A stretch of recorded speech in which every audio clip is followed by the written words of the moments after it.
Okay, welcome back, everyone. This is Ralph, Jason. This is Repulsive television, so thank you for tuning back in. The 29 loyal viewers that view the ones where it's just me and him talking. Appreciate it. We got like way more views on our music video in like 2 hours than this one got in days. It's like you guys think we're boring, which hurts our feelings, so make sure you don't do that. Everybody watch the music video. If you're not watching this too, it's like you're missing all of the important bits. Why wouldn't you want to watch this? We're actually really funny. We're funny and we're handsome. I don't want to brag, but Ralph's funny. It's a lot of fun. It really is. I liked what you said at the end of the last one about being able to, like, this is cool so we feel like we get to hang out with people. Most of the time when I hang out with people, I do all the talking, so it's just like normally hanging out with me. There's no difference. It's perfect. There's nothing different. And I would also like to, if you are watching this, give yourself a pat on the back, congratulate yourself for getting in on the ground floor of what is soon to be a massive, huge YouTube sensation among our target demographic of 79 to 80-year-old divorcee women in nursing homes. Ladies. Yeah, that like can't figure out how to change the YouTube station, and that's where we just accidentally pop up. We're actually talking about, my daughter she's 8 and was just telling us all the different YouTubers, and there's one in particular that I watched the other day, and I couldn't figure out why they had so much money.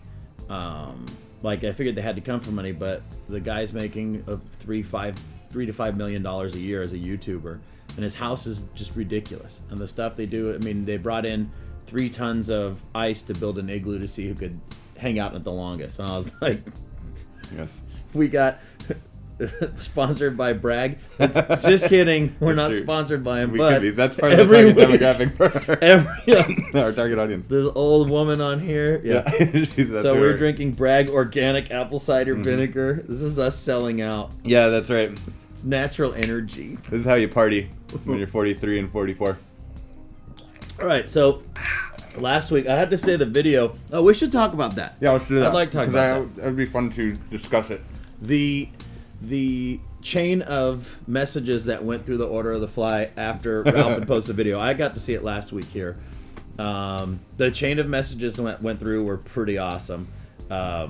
I watched it, and my wife watched it with me, and I pointed out how good I looked. I was like, this is the best I ever looked in the band.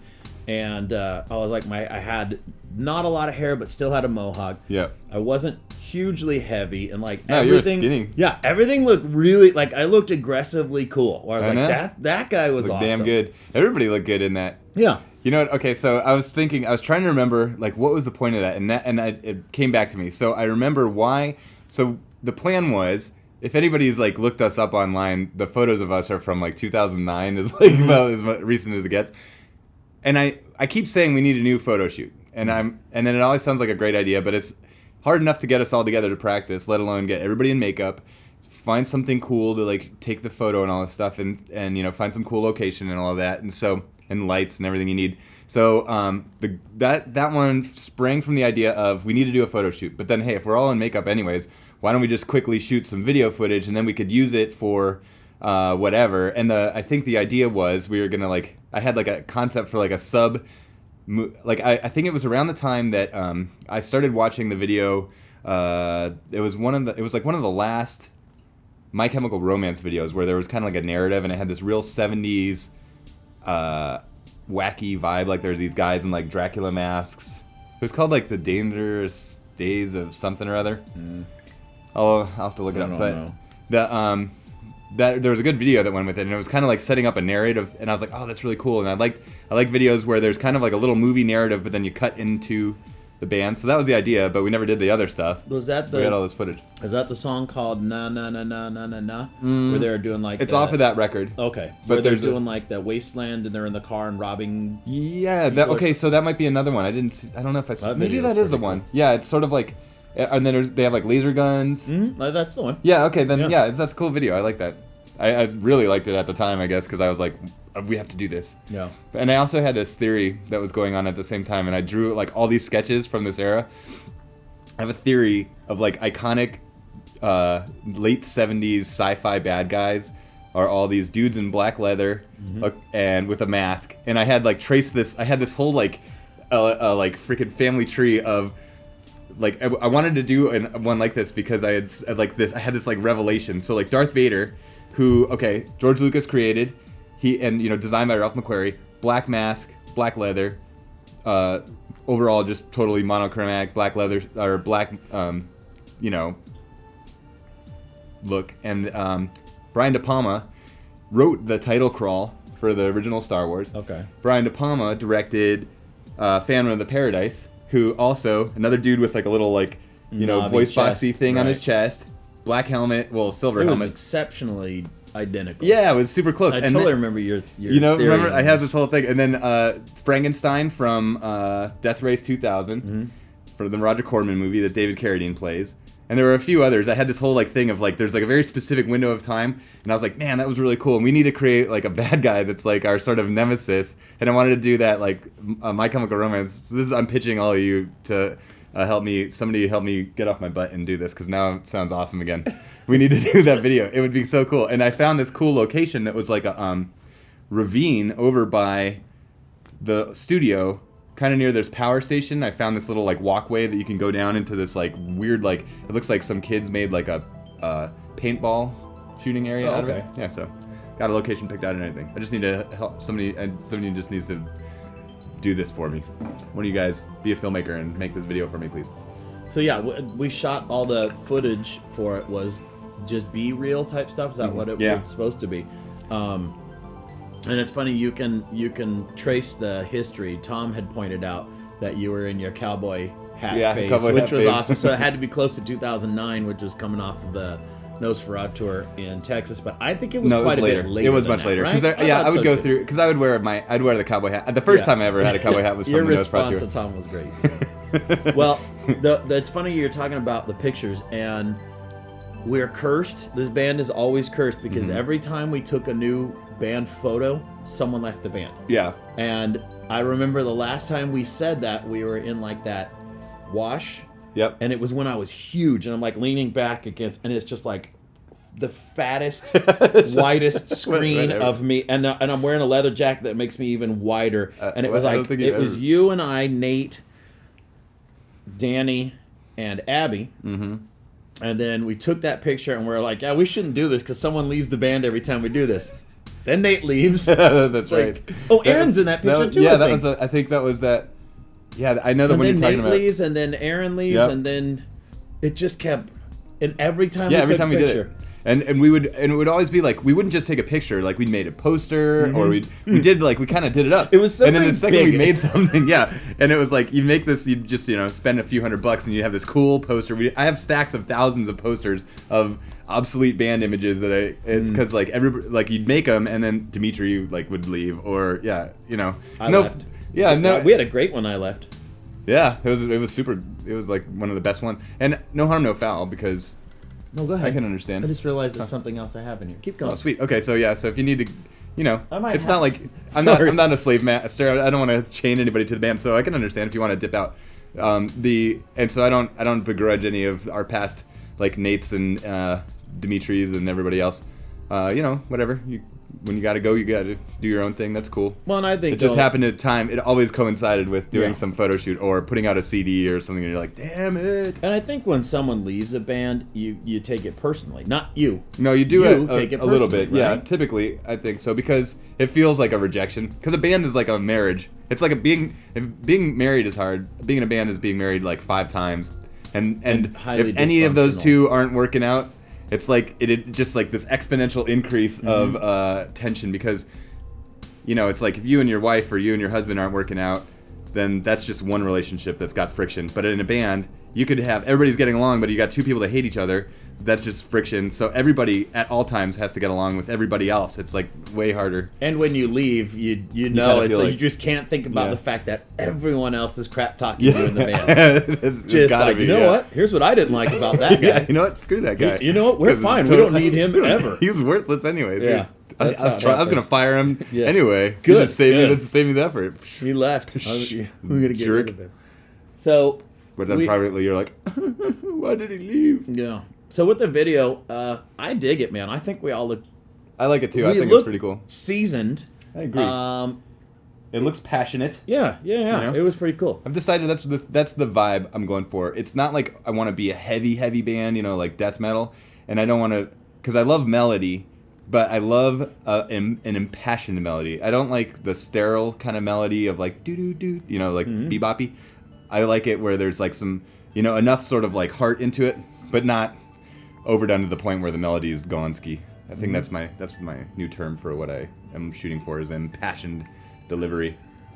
I do have to say that your when I listen to a lot of Order of the Fly stuff, like I think about just only one vision I ever see, and I don't know if it's considered, if it was my very I don't know, my man love for you, but all I remember is recording at Love Juice, and it was something you were screaming on, and you were in the sound booth, and they had that camera that looked the black like and white one. that looked like it was where you chained Like, up. yeah, it was like something out of Saw. Yeah, it was pretty bad. And like you had your shirt off and you're just screaming, and there's like spit flying out of you, and it's like landing all over you, and I was in there like, holy crap.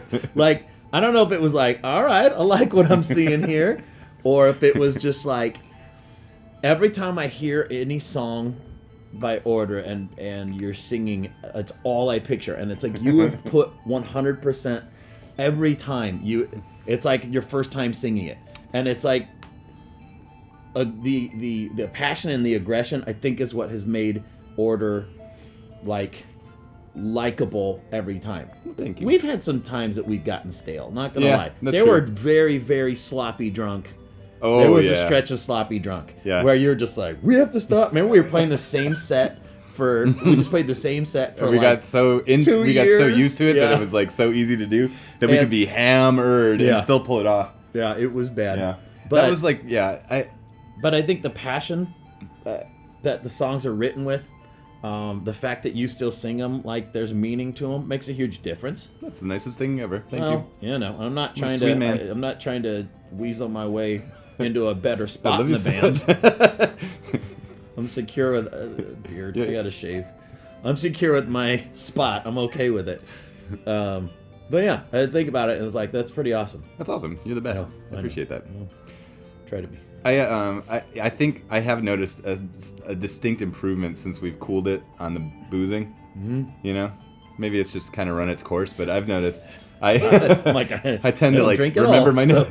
I'm so much better at remembering what I'm I don't supposed remember to play. anything now that I haven't drank in over a year. I can't remember anything. I was watching the video from last week and I'm all like I was like, No, I oh, thought I it was liked good. By God 20 and Oh, I know. I can't think on the front, fly. and I'm going front 2-4 front 50909. Oh yeah, And I just, I'm gonna watch every back on other this, band I like- could think of just froze. I was like, Oh, so what are the bands you like? Skinny Puppy, yeah, and I'm sitting there going, God, I knew No, that's all so of funny this. because I feel like I freeze. I can never think on the fly. I'm like one of those guys that after you get in an argument, 10 minutes later you're driving home and you're just constantly coming up with what you should have said at the moment and you're like, damn it. This is the And it's best, just you yeah. argue with yourself like for hours on the way home, just coming up with better and better comebacks. And then you know what they're going to say back to that and you're like, you know what, fuck you because this. And yeah, it never happens at the time though. That was me. Yeah, it was such a. And back to you, Ralph. And, what do you got? Ralph, how do you feel about this stuff, things? All right. So we had talked about coming up with ideas, and we didn't. Nope. We kind of So- did. Yeah, we kind of did. I know Ralph brought Last minute. his best of 2018 selection. Yes. I brought my best of. Ever. Yeah, I brought my one album I've been given in 2019. Ooh. Yeah. Wow. And then a bunch of Ralph didn't know this was about to happen things. Oh, cool. So I'm excited. I have to go over there. Okay. I'm not gonna come back in anything weird. Okay. Not yet. I gotta lose about 10 more pounds, and then I'm waiting for bikini season. Ooh, So why don't you start talking about your movies, your things to them? I gotta I'll find talk. Oh, something I know what awesome. I'll talk about. Well, are you going to be in the room so you can still hear me? Yeah, sure. Because we can riff off of it. So last night, another thing, I saw Kiss. Did I tell you that? Oh yeah, no. It was Yes, you told me you were- unbelievable. That stage show is insane. I've never seen, like, I've been to a million shows, and that is, like, hands down far and away the most like elaborate stage I've ever seen in my life. It is like a freaking UFO. It has so many. They are like pretty much. I think they just took all their life savings and put it all into this stage. And knowing it is nuts. That's a lot of money. I know, and it's like the shirts. You know, you want a T-shirt, it's like $50, and I can understand because the budget for this show, this has to be in the millions, and it was packed. I saw them at the Honda Center. Elodie and I went to it, and it was like there were no empty seats, which I thought was pretty cool for a band in their retirement phase, and it was like. Their voices were a little rough, and I kept like looking on the internet, and people were like accusing Paul of lip syncing. There's no way he's freaking lip syncing. That's like such a sham. And the thing is, because number one, his voice was croaky, and number two, it was like there's no way they're not playing. I mean, maybe they're playing to a click, but they were much more improvisational than I've ever seen them, where they kind of like went off on little tangents, and then Paul does his like sort of Southern Baptist revival preacher of rock and roll like shtick. Come on, people! I like how he does a voice too. People. It's not like he doesn't drop the act, and he's not like, "Hey everybody, I really want to thank all of you guys for coming out." It's like, I know that you love rock and roll. Who wants to hear now this? It's like a cross between a Southern Baptist revival preacher and Dr. Roxo from Metalocalypse. It's awesome, and it's out of tune. It's the best. I like them better old than ever. I think I like aging rockers better than I like young rockers, and maybe it's because I'm an aging rocker, but Alice Cooper was the same way. I saw Alice this year and was like blown away by how just amazing he was. That's something So really good. awesome that I found recently, and I cleaned up the garage. You Aw. couldn't tell. But I found one of the, and I was going to pull and be like, one of the original posters from the CD release party from Exquisite. Oh, awesome, with the bluish one? Yeah. The zombie one? Yeah. So that was our first, was that the first poster I think so. that we Yeah, did we for did. the CD release party? And you printed them at the same place where we did the sleeves for, I can't remember the name. I used to know the name forever. It was some copy place I'd never been to, but it was also the one. Yeah, they're not there anymore. I'm sure. But yeah. It's probably like a defunct business, but yeah, we did the first 7-inch covers we did through there. I was thinking about just now the new Tickles. Do you remember the Oh, yeah. the new Tickles? None of you care about this. I care about this. That was our first. We played at the Whiskey, and they played, and the Whiskey plays the most. When you're starting out and you get like a pay-to-play show at the Whiskey, it's always like the most hodgepodge, random, thrown-together show where it'll be like some acoustic act, a grunge band, a rap band, us, and then like this band, the New Tickles, that were like the most weird. They're like hipsters before hipsters. That's true. That's the guy exactly had- what they were. But they were German. Yeah, or pretend German. I This is didn't great. know They- this. They never dropped the act. They never constantly- dropped the act. They were German. Like the drummer sat on the ground with just a snare, and he'd like hit the snare, and he had like a cymbal where he could reach up and hit it. And he had like he wore like jean overalls. He looked like one of the guys from like the Dexy and the Midnight Runners or something. They were playing ukuleles. They were doing everything before. But then also a MacBook. Yeah. And they were playing like synth stuff. Before everyone else, before it became hip to do, they were doing it. They were like a beta testing hippie or hipster troupe. We played that. Okay, where's the bar we played at that was really narrow, and the only people that were there were the two girls that opened for us, and the stage joint. was like The 6 joint, feet where off the if ground. Yeah, it's the joint, and the stage is like, and there's no barriers, so you're And you had to climb that constantly rickety worried ladder. about like just pitching forward and smashing your teeth out on the floor. I remember. Yeah, it was like two chicks and like a bartender that were there to see us. And the New Tickles went on after us, and I remember walking in back, and it was the first time I heard them talking without their accents, and I was like, "What the? Like, wait!" And they were like, they spoke German and everything. I went back, and it's just like, "So, Mark, what do you have this weekend?" It's just like, They're like film students or something. They were They were awesome. super conceptual. All But right. they had the best mailing list thing too. That was the other thing. Like when you signed up for their emails, it would all be like, it was like this treat yourself kind of thing. Like you deserve it. Come on out to this. It was like this. Like they're gifting you with their presence at some show. It was hilarious. It's funny. Certain bands do it right, man. Yeah. What cracks me up is we just with a different band that I was in for a while. There was we played with the Maxis, Oh yeah. and the Maxis claimed to be from Greenland. They actually Yeah. are from Greenland. Sorry, I don't want to. I It's don't like, want to make like anyone Guar is from upset. Antarctica Right. too, or actually from outer space by way of it. And if you go on the internet and you look up Eurovision like 2017, Greenland put out the people that you think they should, like, who should you vote for? And they're showing, and the Maxis are on it. What? Yes. Like they fooled the entire government to where of Greenland? the government they had to contact. See, that's why socialism doesn't work.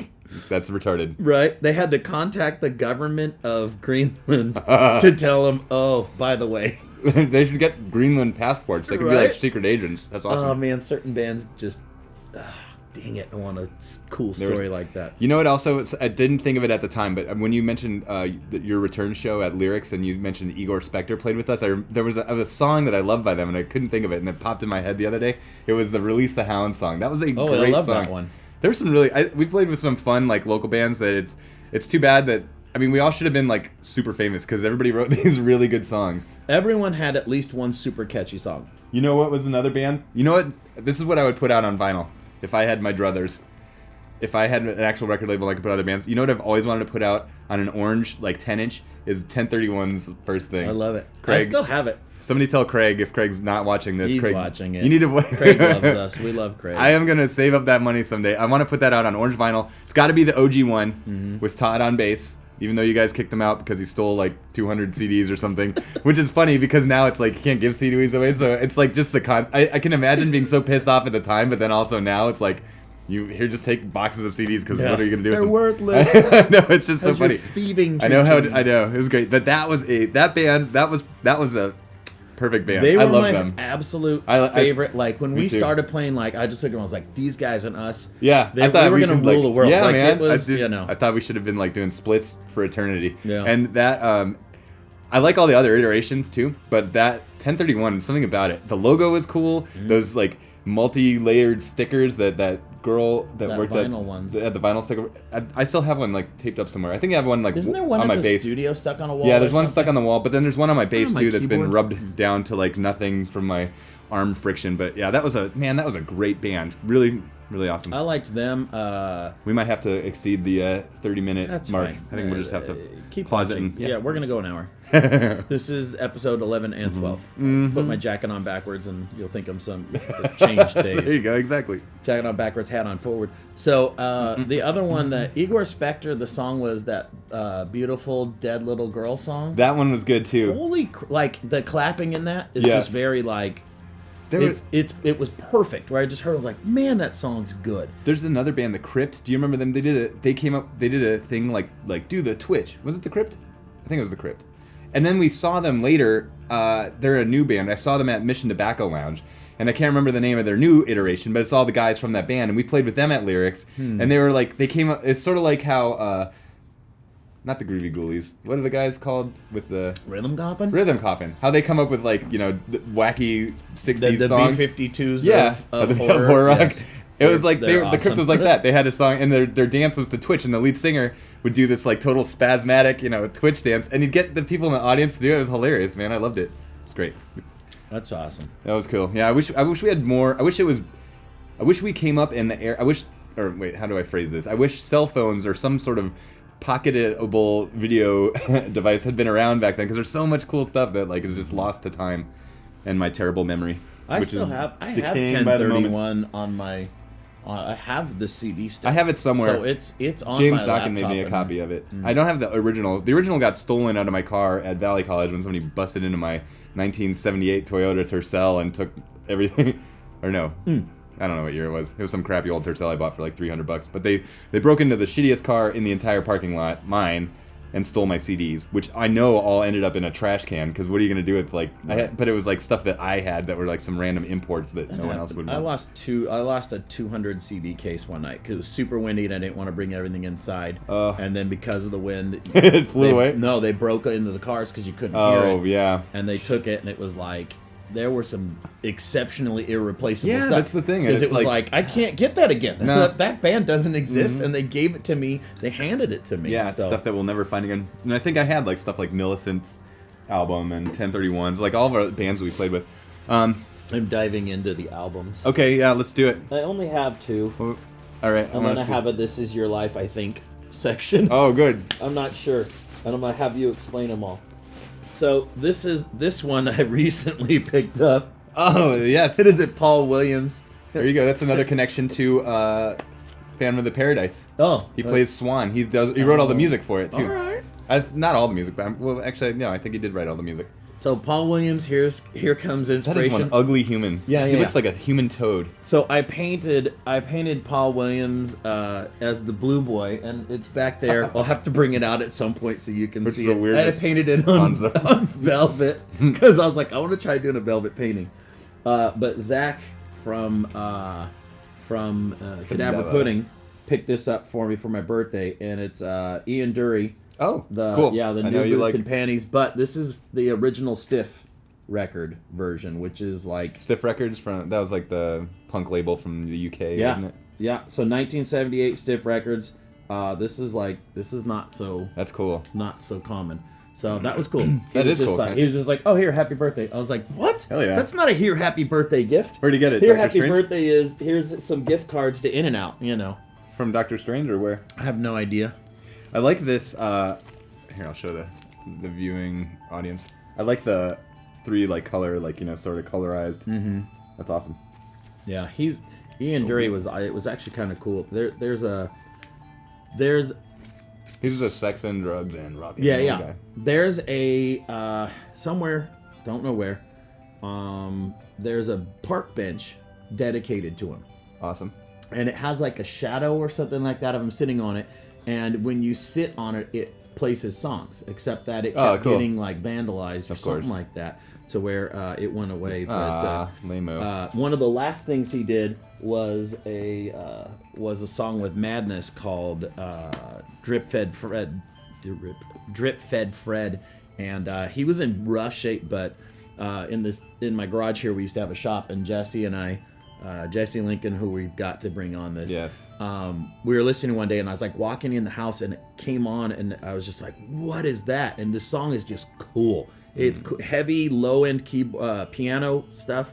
But we started doing, every time it came on, we would do shots. So I just like randomly cue it up, and we just there were some. That's awesome. Then we had the Dick Dale shot hour, so we'd do 1 hour. Good. We'd put on Pandora for 1 hour, and every time a Dick Dale song came on, we'd drink, and it was brutal. All right, so that was that. Now on to stuff that I have no idea why I have it. First off, I'll solve the mystery with, apparently, I know where the last copies are. Oh, hell yeah. Oh, no, we still have some more, but sweet. So that's a good haul. Couldn't remember. Remember the songs on. Yeah, that's true. What the heck? How can I not remember the stuff I did? I don't know what color these all are. These are pretty damn cool. This is a greenie. All green? So here was our second 7-inch we put out. And I think we mentioned it last one. So the songs on this are Rot, The Unclean, that popped in my head too, Dying Garden, and Anatomy of Despair. Yeah. Had some pretty snappy artwork, and then this is on some sweet green vinyl. This is when I was like obsessed with Pushead and trying to do like kind of like a Septic Death looking 7-inch. Even though we don't sound anything like Septic Death, I would love to have records that look like Septic Death, because that is a great looking album cover. Here, I'm gonna pause it, and then I gotta. Do you think anyone still sends stuff to the Oh god, I PO hope box? not. I forgot I even had one. It's probably got like, oh dude. Hold on one sec. That was awesome.